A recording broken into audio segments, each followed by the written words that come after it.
বিরিয়ানির পাতিলে লাল কাপড় জড়ানো থাকে কারণ লাল রং বরাবরই আভিজাত্যের প্রতীক হিসেবে ধরা হয়। এখনো বিদেশ থেকে বড় কোনো অতিথি এলে তাদের সংবর্ধনা দেওয়ার রেওয়াজ হলো লাল গালিচা অর্থাৎ লাল রং ব্যবহার করা। অনেকেরই বিশ্বাস বিরিয়ানির পাতিলে লাল রঙের কাপড় জড়ানো হয় মানুষের দৃষ্টি আকর্ষণের জন্য। তবে এ ধারণা একেবারেই সঠিক নয়, কারণ এর পেছনে জড়িয়ে আছে ঐতিহাসিক তাৎপর্য।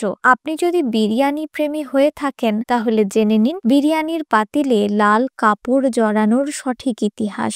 এটির সঠিক ইতিহাস সম্পর্কে প্রতিবেদন প্রকাশ করেছে ভারতীয় গণমাধ্যম হিন্দুস্তান টাইমস বাংলা। আমরা দোকান থেকে বিরিয়ানি কিনতে গিয়ে নিশ্চয়ই বহুবার পাতিলে লাল কাপড় দেখেছি। আপনার চোখে পড়েছে লাল কাপড়, মাথায় প্রশ্নও আসে কেন সবসময় বিরিয়ানির পাতিল লাল কাপড়েই জড়ানো থাকে।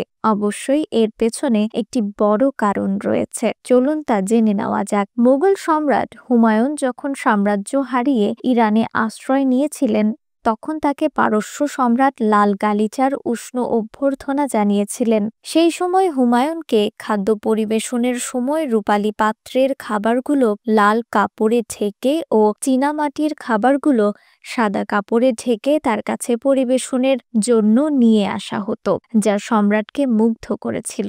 মুঘল সাম্রাজ্যও এই রীতি চালু করে। খাবার পরিবেশনের এই প্রথা ও রঙের ব্যবহার লখনৌ শহরের নবাবরাও অনুসরণ করা শুরু করে দেন। মূলত তখন থেকেই রাজকীয় ও দামি খাবার বোঝাতে বিরিয়ানির পাতিলের গায়ে লাল কাপড় জড়িয়ে রাখার প্রবর্তন শুরু হয়। বিরিয়ানির সেই আভিজাত্য এখনো বর্তমান। সাধারণ মানুষ কারণ না জানলেও দূর থেকে লাল কাপড় দেখেই বুঝে যান কোন জায়গায় রয়েছে বিরিয়ানির দোকান। নিউজ ডেস্ক, রিফাত আরা ইসলাম, ভোরের আকাশ।